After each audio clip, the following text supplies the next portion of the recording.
have a hot mic? Yeah. All right.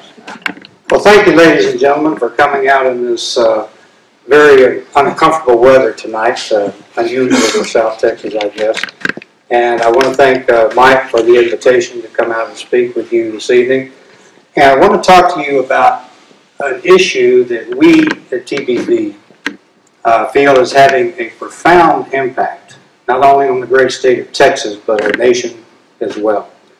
Now, while we don't, as an organization, get directly involved in the jihadist, Islamist type subject, what I would like to do is show you with the presentation tonight how our southern border feeds into this possibility that we have Islamists coming in from Mexico.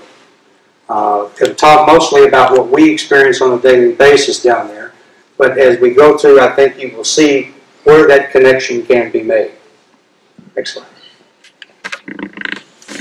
Just a brief overview of the organization. As mentioned, we were formed in 2006, basically as an offshoot of what was called the Minutemen Civil Defense Corps, MCDC, or the Minutemen. We broke off basically to better align ourselves with law enforcement and establish that working relationship with them, and also to be able to address specific issues regarding Texas. Our membership is quite diverse. We have married couples. We have some ladies that come down and leave their husbands at home. We have a multitude of backgrounds, blue collar, professional. We have a lot of retired and former military. And we even have some active and former law enforcement in our ranks. One thing I will say about these people, they do what they do because they understand what the problem is and are concerned about it. And they do it at great expense in terms of time and money. We're a 501c4 nonprofit, so we get no tax dollars. And all of these individuals pay their own way. That's significant in the fact that a lot of them are not even anywhere close to South Furious. They're coming from Midland, Odessa, Dallas-Fort Worth, Sherman, Tyler, Houston, Austin, and San Antonio.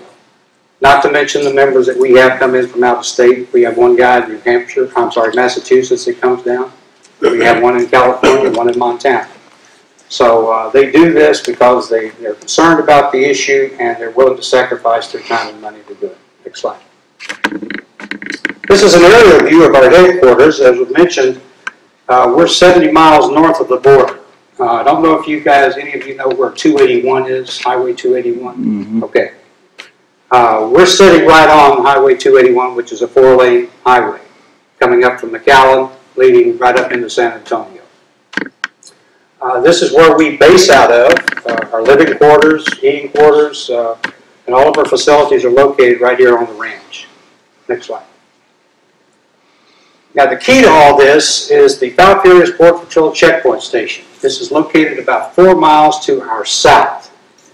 And if you want to look at it in these terms, this is basically the last line of defense for any human traffic, narco traffickers, and anything else illegal coming up from Mexico.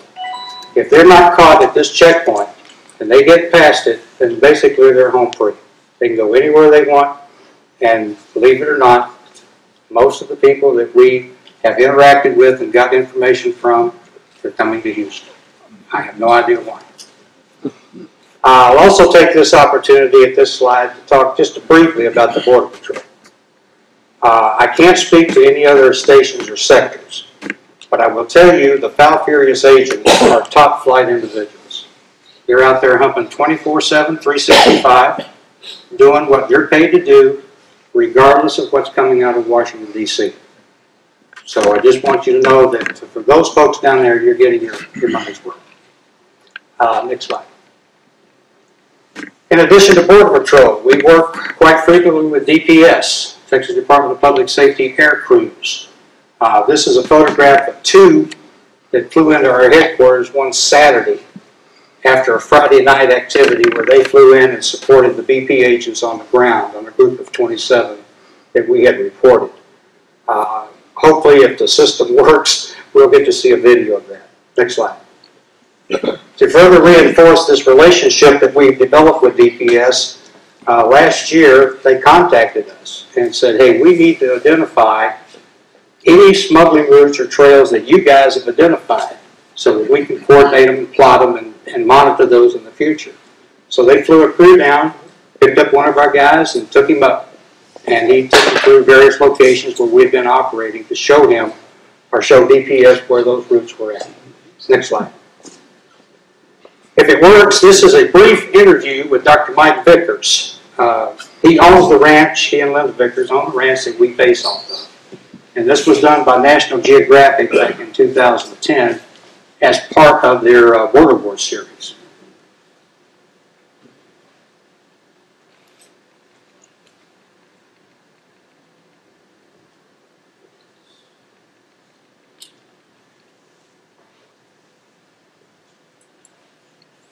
Sometimes it works and sometimes it doesn't. That's okay. We'll let it slide. All right. Go back to the checkpoint. There you go. All right. The Falfurriers checkpoint is represented by BP on this. And this is the key to everything that happens in Brooks County. 281 is the highway white line that you see running down the middle. What happens is that smugglers drop off their loads south of the checkpoint because they know they can't get through. They'll either drop them off in scheduled drop-offs, or sometimes civilians will see loads coming up through 281 and they'll call it into Border Patrol, and then a chase ensues, and then they have what are called drive-throughs. They'll run through a fence line, crash, the illegals get out, run every direction possible. The objective is to get their loads to the north side to a pickup point. So what they do is once they drop them off, coyotes then guide them east and west into the ranches to get around the checkpoint to the north side. What we do is we deploy an east-west lines into these ranches just above the checkpoint. And what we're trying to do is interdict that flow as it's moving northward so Border Patrol can come out and pick them up. Next slide. Typically, this is what a drop-off would look like. You see they're carrying all kinds of items. There'll be clothes, toothbrushes, toothpaste, in some cases diapers, because there are children involved in a lot of cases. Next slide. And this is the ever-present coyote. You'll notice he's on a cell phone. They purchase prepaid cell phones because there's no contract and they can't be traced. The coyotes can either be U.S. citizens or they can be illegals themselves. And we know that some of them live in Falfurriers. Next slide. This is interesting. This was last watch in January. One of our posts reported 2 individuals coming up on the south fence line. So we called it into Border Patrol. They took them into custody. Well, BP told us later on that this guy in the brown jacket was a repeat offender. He's a known coyote. The working theory is this was an OJT, on-the-job training for the second guy, to teach him the trails and so forth. So we did get a twofer for this one. Next slide. In preparation for what we do, we spend a great deal of time gathering as much information as we can about the activity that's taking place on the ranches. So we're constantly looking for signs. We monitor trash, we monitor trails, we monitor traffic along pipelines, power lines, and those sorts of things. Next slide. And some of our guys over the years have gotten very good at reading tracks. Now, believe it or not, when somebody saw this slide once upon a time, they thought that was snow. That's nothing but deep South Texas sand. Also, I'd like to mention that you notice the gate. We are very cautious about gates now because what's been happening recently, ranch hands are going through the ranch gates and illegals are hiding in the brush and they'll jump them and sometimes assault them trying to get their trucks. So we're very careful about when we're opening and closing gates these days. Next.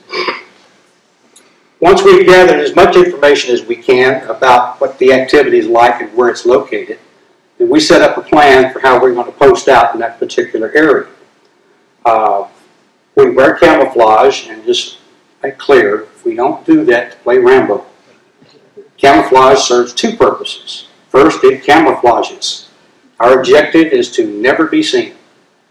If a group of 20 walks right by us and never knows we're there, mission accomplished. The second thing it does, it gives Border Patrol instant recognition of who the good guys are and who the bad guys are when they roll up on the scene, especially at night.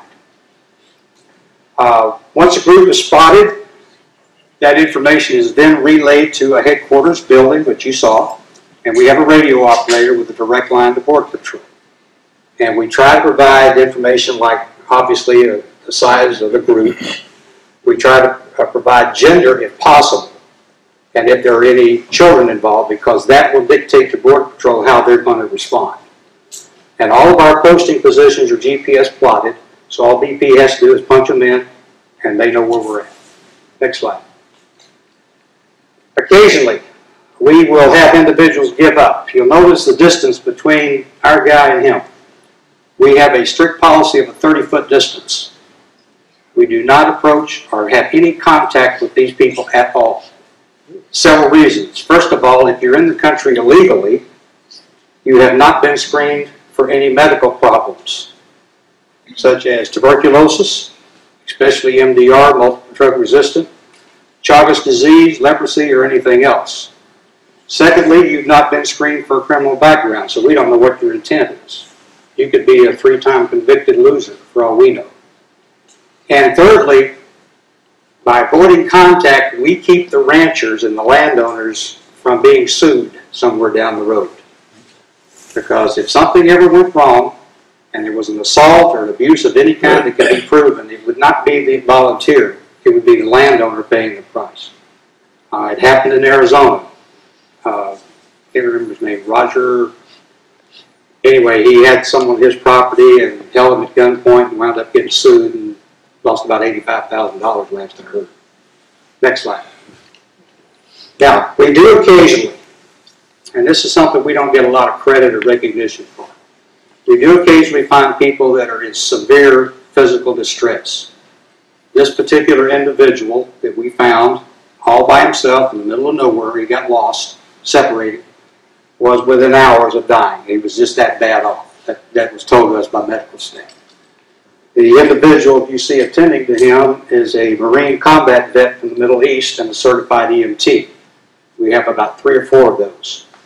So we rehydrated this guy, got him stabilized a little bit so Border Patrol come pick him up.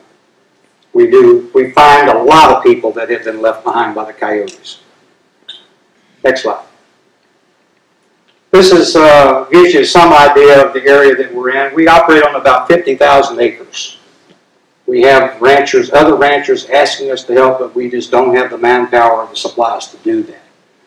At any given time that we post out, we're only covering about a 4 to 6 square mile area. I want you to keep that in mind when I get to some numbers in a minute. Next slide. Some of the problems the ranchers are having. This is what's left of a hunting cabin after illegals broke in. This problem is becoming more and more frequent as time goes on. We've had reports that some of the hunters, anybody ever hunt South Texas? It's not very cheap, is it? No, it's not. And you've got hunters paying big bucks to come down there and hunt, and they've got to worry about 25 or 30 people walking up into the deer blinds or wherever they're at. And it's starting to turn a lot of that industry around to a certain degree. Next slide. This is probably the biggest problem you'll find down there, and that's fence damage. It's persistent, constant, and daily. And the ranchers have to pay for the repairs out of their pocket. Next slide. This rancher got ingenious. He built what we call an A-frame ladder. Now, he didn't do this to help the illegals. He did it to protect the integrity of his fence. But they won't use them. We assume, we don't know, we assume that they think they're either electrified, there may be a sensor on it, or a camera, or something like that. So in this case, if you look real close, you can see where they cut a hole in the fence right there. And there's the water jug they left behind. Next slide.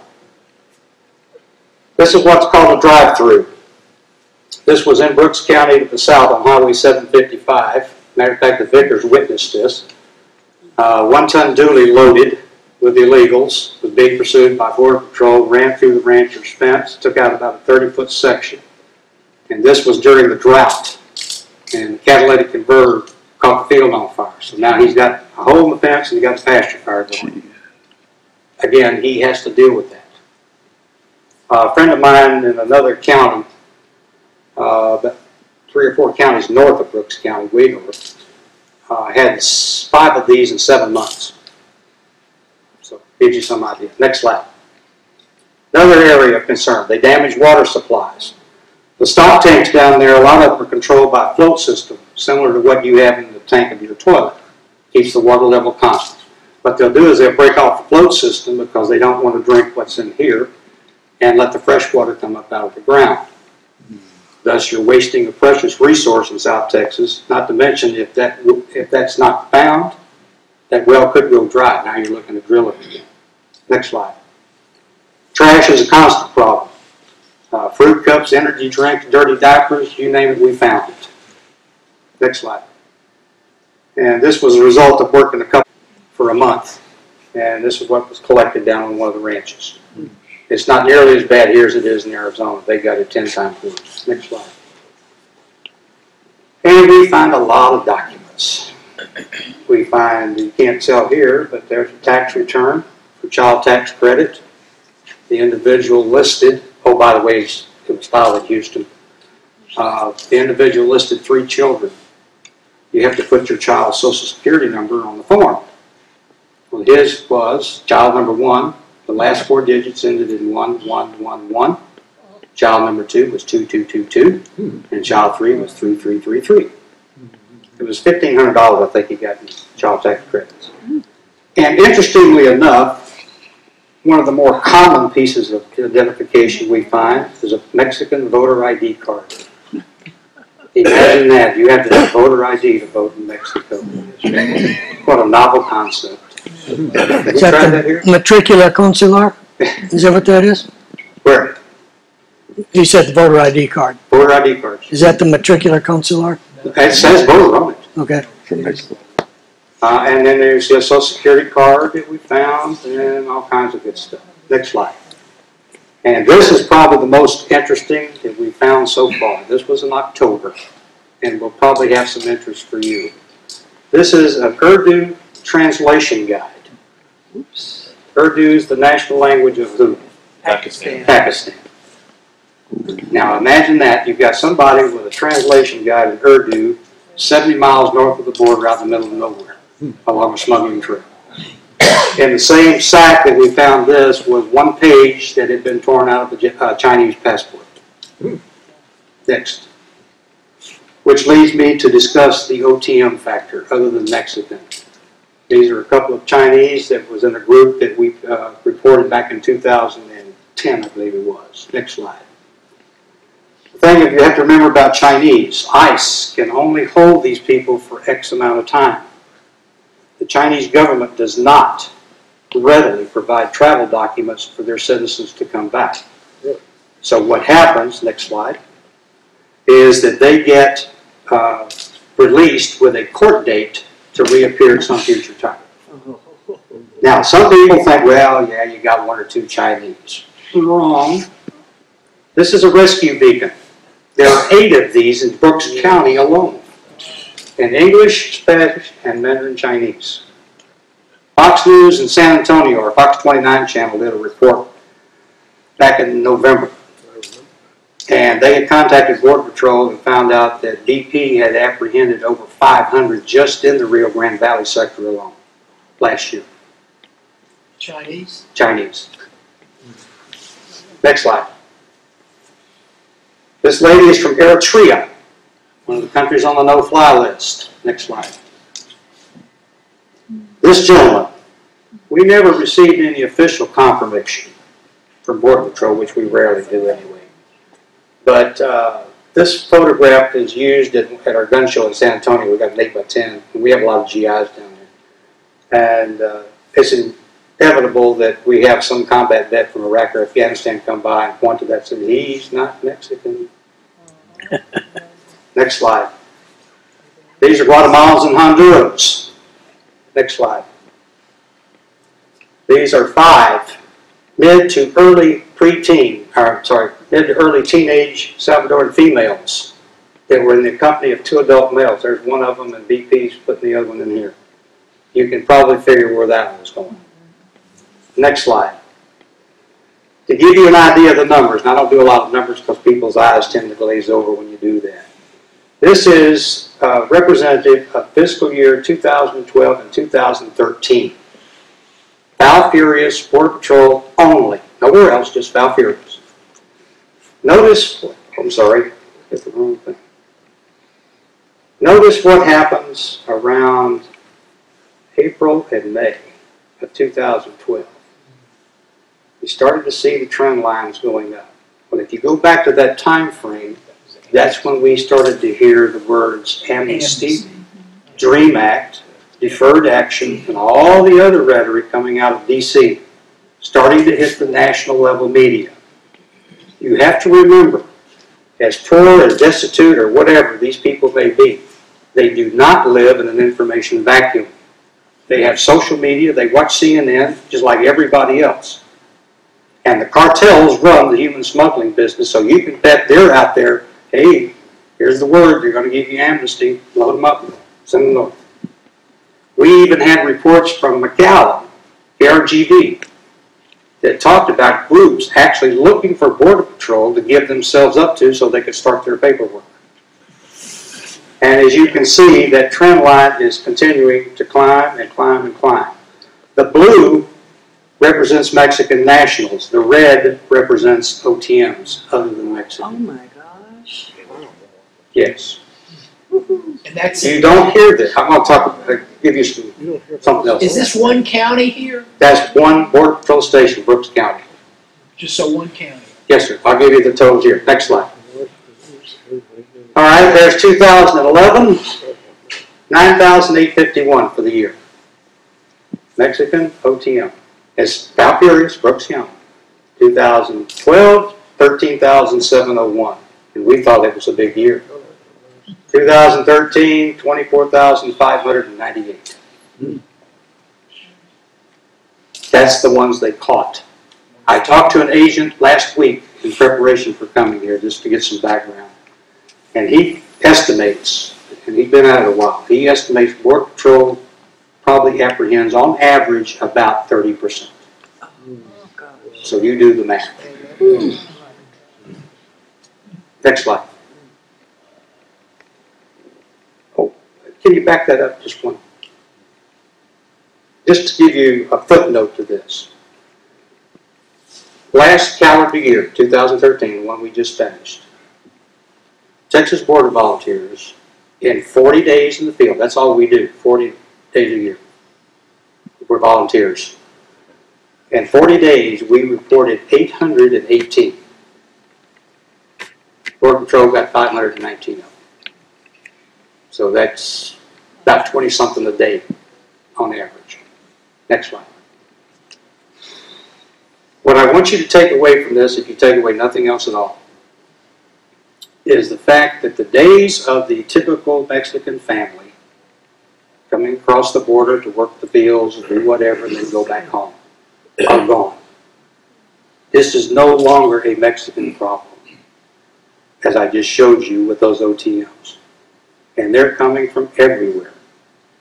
So when you talk to your elected officials about immigration or about the border, use that term, OTM, other than Mexican, because they know it. They just don't talk about it.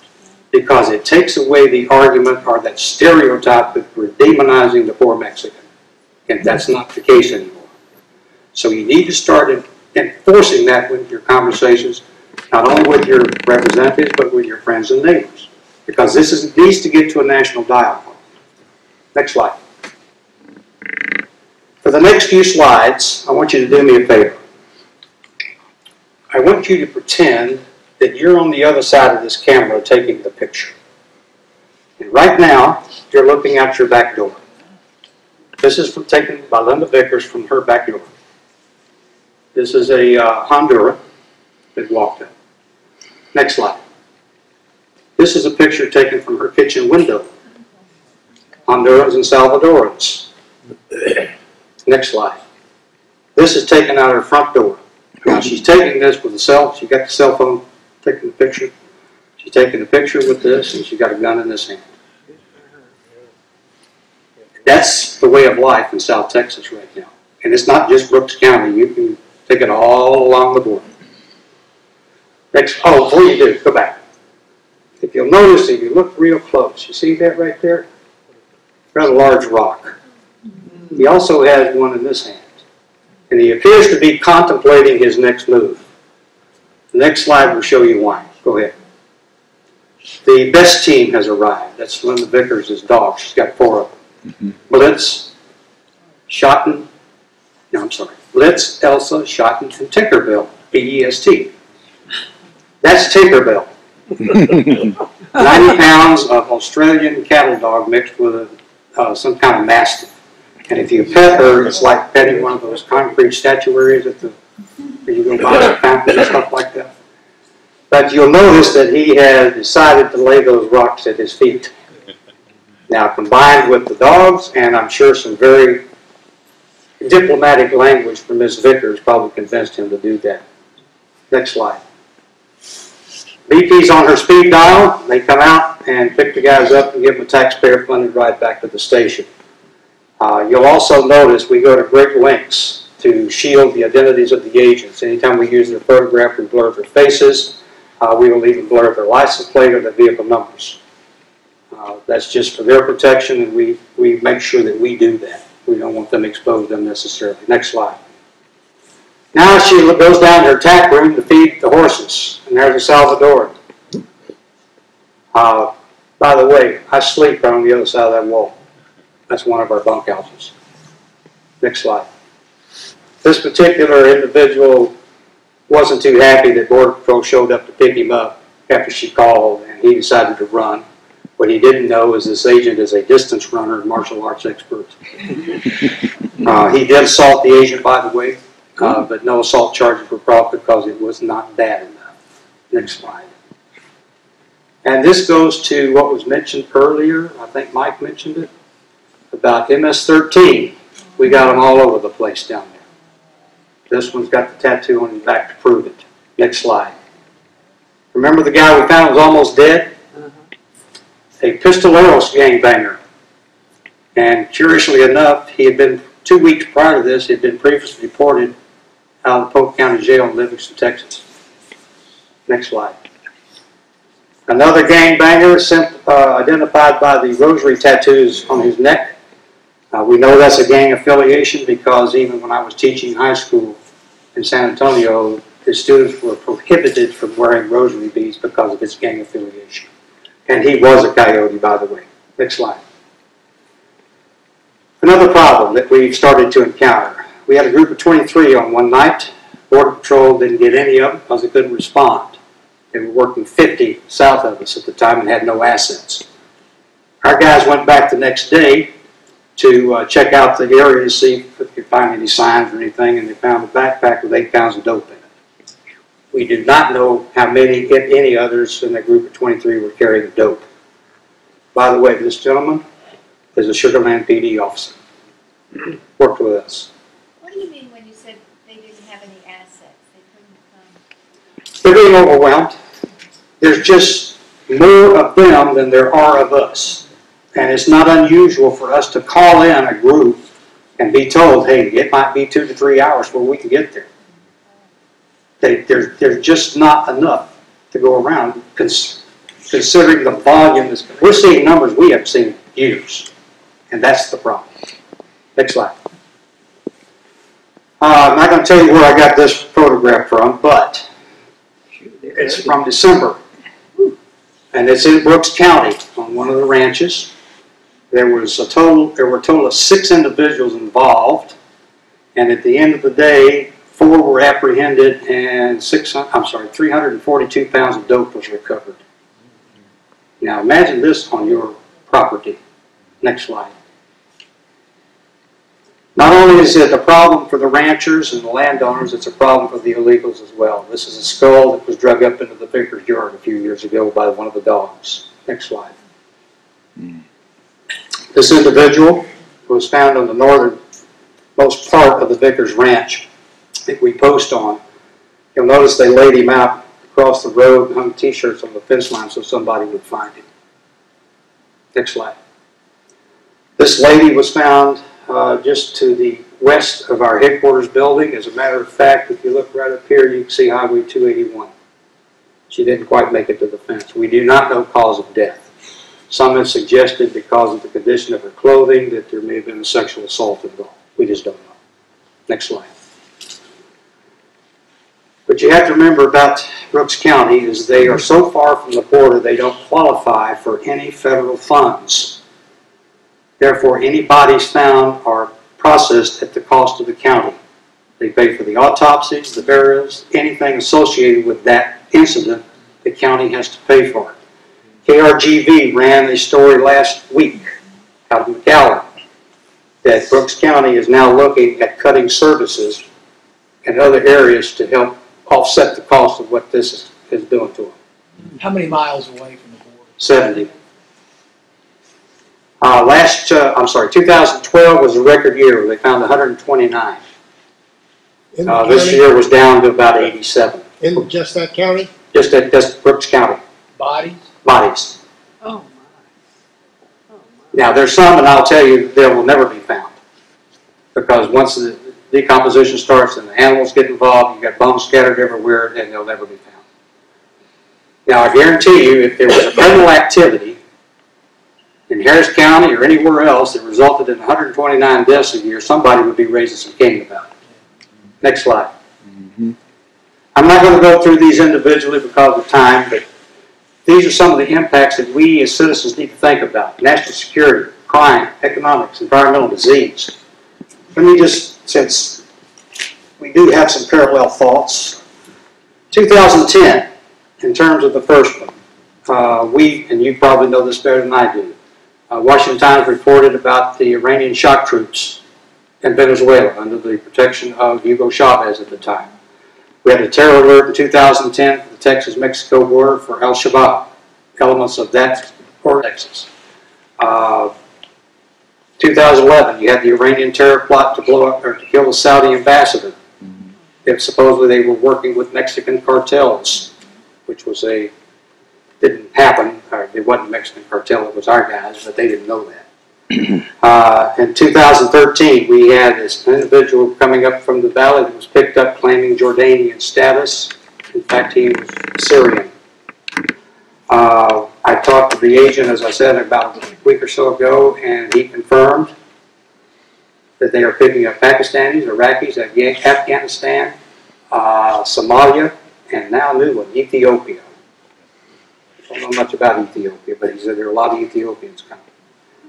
We have talked to medical staff that service individuals that BP brings in that need medical attention. And sometimes some of those patients need Farsi translators. And the last one. I have a friend that I met about 3 years ago, was introduced to. He works for one of the three-lettered agencies out there. I won't say which one. But he occasionally, I call on him to clarify something I may see in the media that looks a little fishy or suspect, and he'll amplify on it or whatever. So I decided to roll the dice one time about a year ago. And I contacted him, I said, basically, are there any jihadist, Islamist, fundamentalist types in Mexico in any capacity, whether it be individuals, loose-knit groups, organized cells, whatever? And I got a one-sentence response. I can't talk about that. Now, I'll leave it to you to interpret that any way that you will. Next slide. A couple of things about the organization. It allows us to do what we do. Two things, night vision and thermal imaging. We buy these units out of our own pockets. They're not cheap, but they are difference makers. And hopefully if the video works in just a second, I'll show you why. We buy the smaller, well, go ahead and run it. All right, hold it right there just a minute though, just leave it there. What you're looking at, even if not displayed, is we had a guy that went on eBay and bought some contraption, you can tell my technical expertise here, that hooks up to your thermal imaging camera and allows you to record a video. First night out, this is a group of 60 that he and his partner caught on video. It's about a 6.5 or 7 minute length of this video. We've cut it down to a few seconds for this. And it was so significant and extraordinary that it got the attention of Senator Cruz, who got a copy. As a matter of fact, he dispatched one of his people to come to Falfurrias to pick it up. It got national media attention in certain areas, and it really caused a stir. Now, the thing about it is, they recorded 60. Half hour later, a quarter of a mile to the west, a group of 50 came in. So we had 110 working at the same time. Border Patrol got 87 of them. Now imagine you get a call from Border Patrol. We'd like to inform you we just picked up 87 people on your property. Again, this is day in and day out in South Texas. It is not just Brooks County. Next slide. Was this near the highway? Matter of fact, watch it. There's a video. It'll play. If you, great question, and if you'll watch the car flashes on 281 go by. I've seen this before. We've since recorded 2 more, a group of 12 and a group of 36. Yeah, you can see the traffic on 281. Yeah. And they never knew we were there. Never knew it. Little did they know we were on the phone with Border Patrol. So is this sort of south of Falfurrias? Is this south of Falfurrias? That particular location is about just a little less than a mile from our headquarters. So that gives you some idea how valuable that thermal imaging is. If this one will work, it'll give you even better look. This is DPS. Remember I showed you the 2 helicopters that flew in after doing the night mission the night before? This is going to hopefully be the video to that. And maybe again.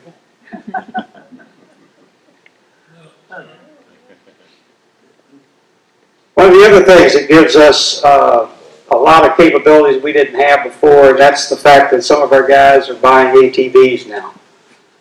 This gives us a quick response capability that we didn't have, and it really has paid dividends. ATV's on my wish list, by the way. Don't tell my wife. Next. We do a lot of these talks like we're doing tonight. We work all the gun shows in Dallas and Houston and San Antonio with the exhibits. And we will also, we just found out, we will have an exhibit and a table at the Texas Republican Convention in June. Is that in June? We will be there. So stop by and see our guys at the booth when you get up there. And we do this again, and I'm the worst person in the world to ask for money.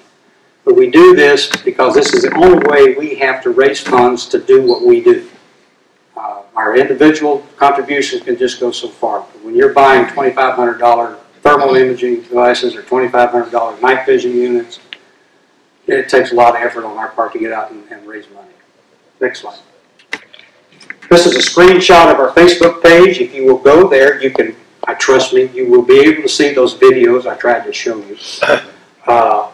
We're also on Facebook, so please, if you have a Facebook page, hit the like button.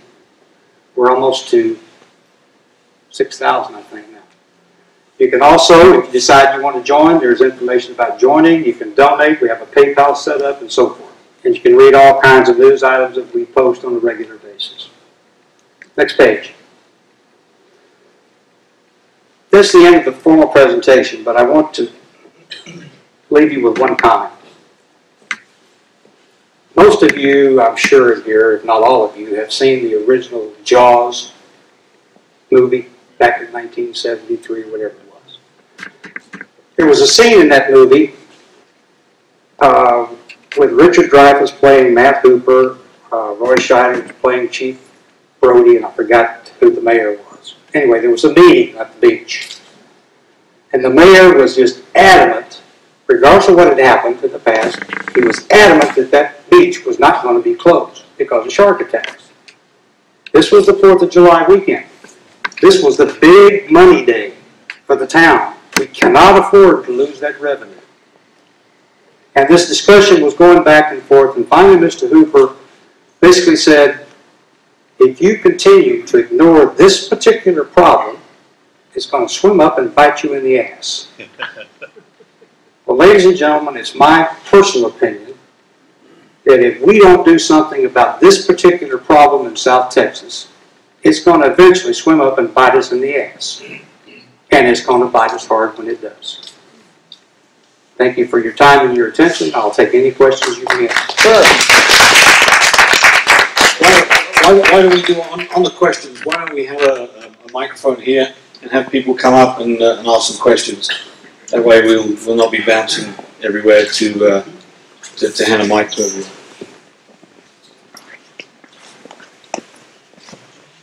Yes, sir. I'm not a lawyer, I'm a retired Marine, but what I don't understand is if these people are guilty of trespass and in many cases carrying illegal contraband, destroying property, how in the world can they end up suing a ranch owner? I don't understand. I can't comprehend that happening in my state. And I totally agree with you. And let me give you an example.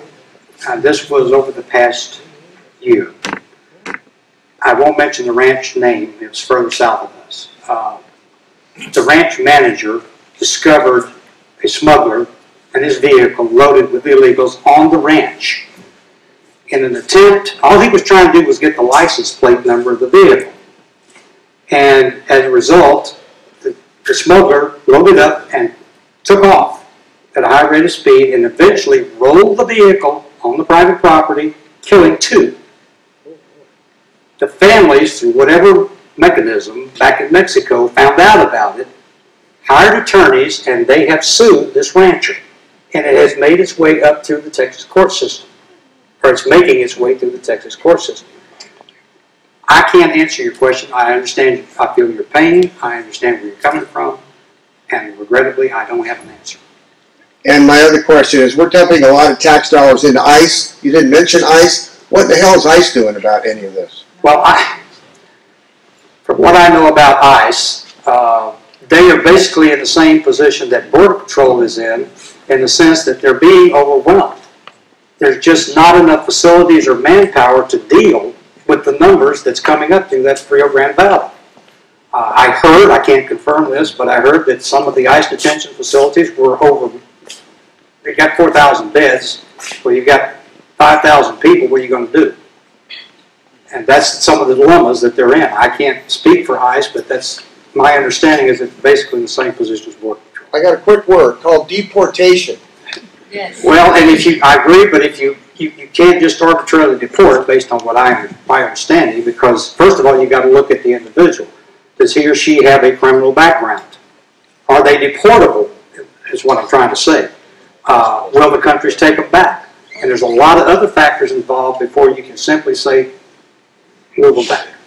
Yes, ma'am. I have a quick question. Sure. Are there any other counties with Texas border volunteers? It Any seems other- like we need a lot more. Any other Counties counties? along the border of Texas. Not that I'm aware of. As far as I know, ma'am, we're the only game in town. Thanks for coming, great presentation. I Thank think I you, sir. saw parts of this before, Texans for Immigration Reform and Enforcement about a year ago. Good. My question regards more the OTMs, the issue about the Chinese and Yes, sir. people from countries, continents like Africa and so on and so forth.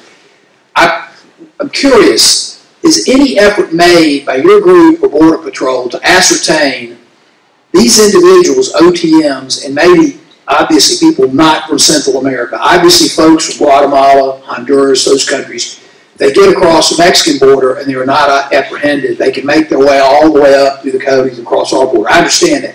But the folks from China or Africa or these, Pakistan, they've got to fly in. And I presume they were flying into Mexico. I'm just curious if that is what we generally know. Then my second question regarding that would be, if that is the case, why has there been no effort by the United States government under this disaster of NAFTA that was passed by both parties, the traitorous Democrats and the traitorous Republicans, to try to put pressure on the Mexican government to do a better job of screening visas so that these folks are not coming into Mexico with the idea that they're going to, illegally come into the United States. I would point out, there is a massive exodus right now, wealthy people out of China, scared to death about the crackdown on corruption and the fears that they may have and so on and so forth. I just read today on Drudge, huge numbers are trying to go to British Columbia and Australia where they have these investment visas. But if you think they've got 1.3 billion people just in China, a lot of those folks, if they think they can get into Mexico on a visa, will try to get into the United States. And they have relatives in all the communities here, Houston being a major one, LA, other places. They can easily just fall through the cracks, blend in, and they'll never be caught. So I address those if you don't mind. As far as the Chinese are concerned, my knowledge is extremely limited, but I think part of the problem, whether screening visas or anything else, with the Mexican government is the C word, corruption. I think it's pervasive at various levels in Mexico. I don't think Mexican government has any intention of solving its own illegal problem, those folks coming up here, simply because, for one reason or others, they get about $23 billion a year in remittances from citizens here, sending it back to Mexico. That's just Mexico. I don't know how many billions is going to the rest of the world. They just put it out. They just released a report this past week. So with that, at one point that was the second highest GDP revenue item for Mexico, was remittances coming back into the country from the U.S. Why don't we put, say, maybe a 10% surcharge on any wire transactions going into Mexico? That'll help a little bit. I know I didn't answer your question thoroughly, and I apologize. It's just that I'm not knowledgeable enough to expand on what you're talking about. Yes, sir. Yeah, I was looking at the New American magazine. I got the wrong page, but they said the ADL and the ACLU actually interfere with border agents in their jobs. You physically interfered. No, sir. I've heard nothing about that in Brooks County at all. There's never been any, and I can assure you, if that were the case, we would have heard about it. But I have heard nothing along that line. No, So, I'll take your late. Do you think the double fence would work? great question, and I'm glad you asked that. Me too. Personal opinion, I do not believe the fence in and of itself is the solution. We have a multifaceted problem that's going to take multiple faceted answers. A friend of mine, I call him a friend, I've talked with him several times, Michael Cutler, a former INS agent that you see on CNN and all over the place, called me one Saturday, we had a discussion. He said, Jim, you got to put it into these terms. If you own an amusement park and you want people to go home, when it's time to go home, what do? You turn off the rides. You turn off what brought them there in the first place. That's what we have to do in regards to illegal immigration. You have to address jobs. You have to address medical care. You have to address education. And all of those things that they take advantage of once they're here. There's a rancher that was on Chris Burgard's documentary back in 2005 from Arizona that addressed that question as well. He said, you could put Border Patrol shoulder to shoulder, but if you don't do something about the jobs and other things bring them here, they'll crawl between your legs. So we've got to look at this in a broader concept of how we need E-Verify. I'm sorry if anybody disagrees, but we need E-Verify. That's a good starting point. Yes. Hi, Jim. Thank you for everything that you do. Yes, ma'am. Two questions. One, if you could tell everyone what you guys need most. And number two, as far as help, I know money's always great, but yes, you need manpower, sure. ATVs, get Polaris. And number two, you mentioned that Brooks County is not a border county. By federal definition, yes, ma'am. Correct. What can we do to help push that? Deputy Martinez and I have talked about that, but I think it's important for everyone to get involved because that can be done, so they can get the money they need. Boy, that's a tough one on the second question. I was going to say before you mentioned his name, I would suggest that if you're going to do that, that you deal directly with Sheriff Ray Rodriguez and the deputy and the sheriff's office down there, because they can more expertly talk about what's going on. And I don't know if you talk to any of the city council people or the mayor or anybody else, they may have some thoughts on that as well. But that's a terrific question and an idea. And your first question was, what do we need? ATV.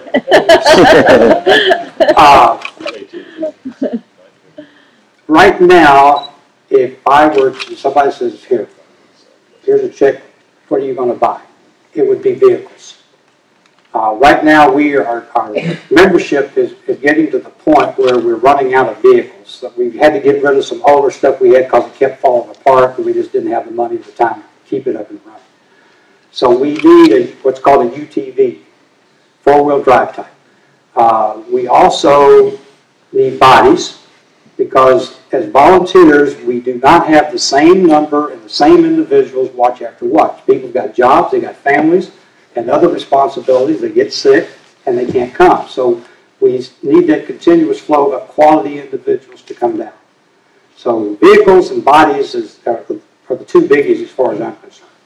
Thank you for asking that. Yes, sir. Yeah, I just had one comment actually for Charles's question about where some of these guys come from. There is a corner down in, let's see, I guess it's the junction of Paraguay, Argentina, and Brazil, which is an absolute, it's a hotbed of Islamic organizations. Hezbollah is there, Hamas is there. And what they do is they don't necessarily fly to Mexico. They filter them up through South America with a way stop in Venezuela. Venezuela and Iran are kind of like this at the moment. So there's a big jihadi presence in Venezuela. So if you don't fly the guys into Mexico, you fly them into Paraguay, Argentina, Brazil, move them into that triangle, filter them up through Venezuela, and they'll come up through the Central American route. Long, tortuous route, but it's fairly well established at this stage. See, that's another reason that right now that the Rio Grande Valley sector is so hot, is because if you look at it geographically, that is the most direct route into the heartland, is coming up straight through the Rio Grande Valley. And 281 is a natural corridor for whether it be human or narco trafficking, because if you look at 281, where it goes and what feeds off of it, and one of the primary routes that come off of 281 is, guess what? Highway 59. And where does that go? Houston. There you go. I had a question. How many of our federal and state officials have you shown this to? And can you give us a sense of degree of their outrage?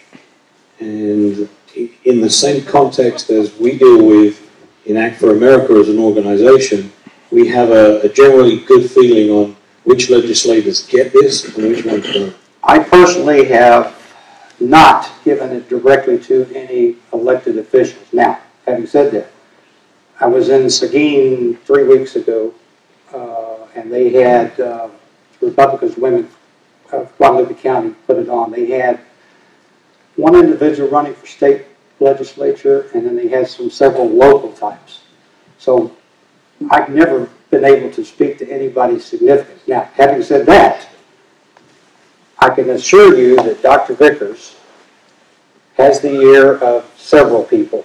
They contact him. I know this for a fact. That would be Senator Cruz, Chairman McCall, Director of DPS Steve McCraw, and even the governor at present time. Todd Staples, and this is not a pro or against Todd Staples, it's just a fact. Todd Staples, being the agricultural guy, has been very close to the Vickers because he's a big rancher and veterinarian and all that other stuff. So the Vickers do have avenues to get information into key people.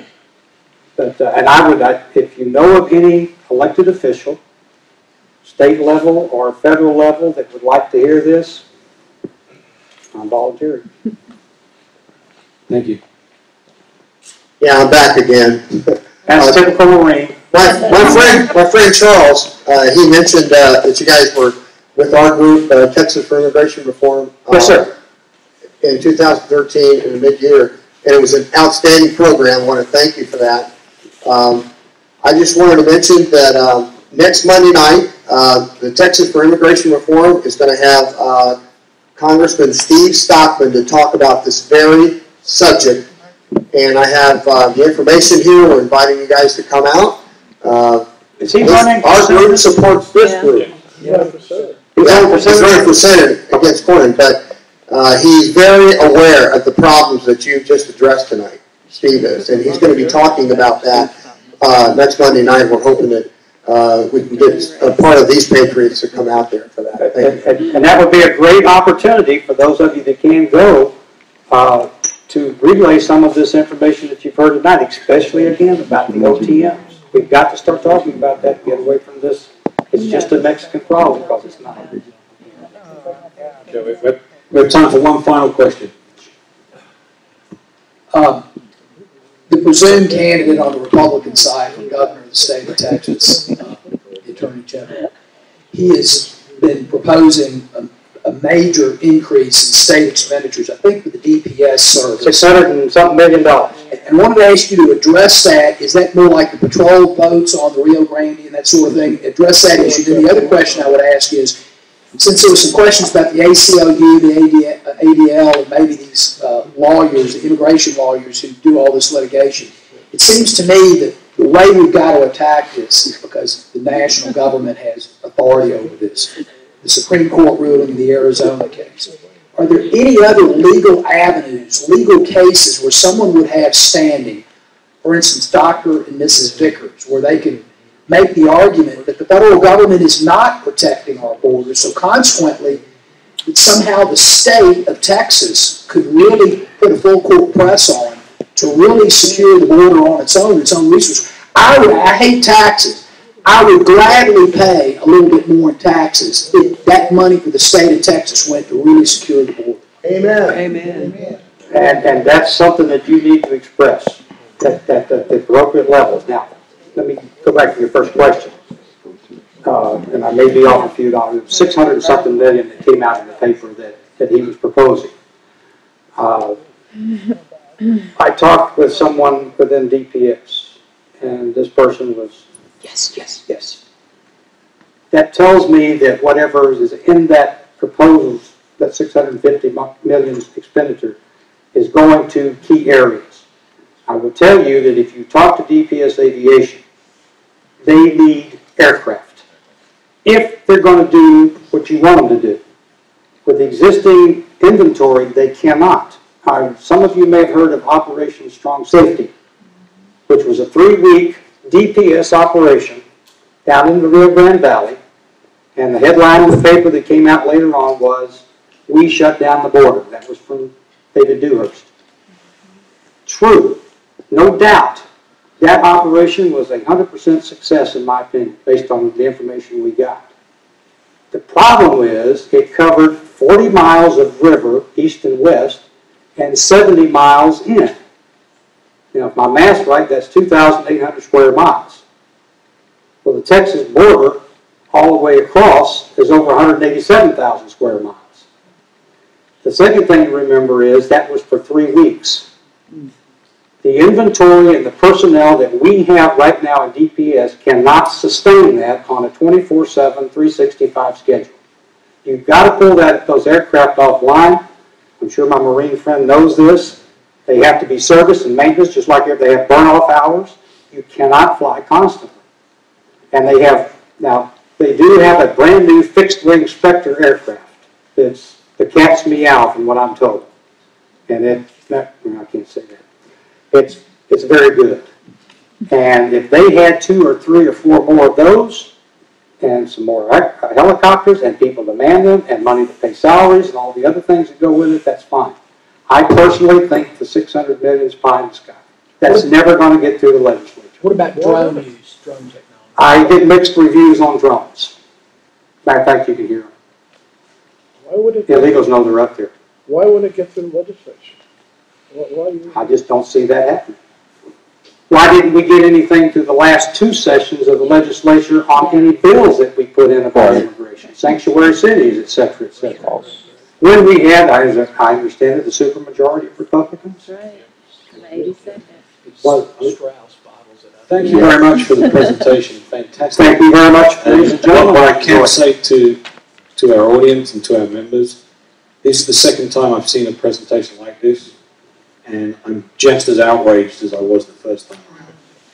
And if you're as outraged as I am, tomorrow you pick up the phone, you call your legislators, you call them in Washington, you call them in Austin, you call your local office. Demand that they do something about it, and let them know that based on what they do is how you're going to be casting your vote. Because that's the only language they understand. Thank you very much. Thank you, sir. Appreciate it very much.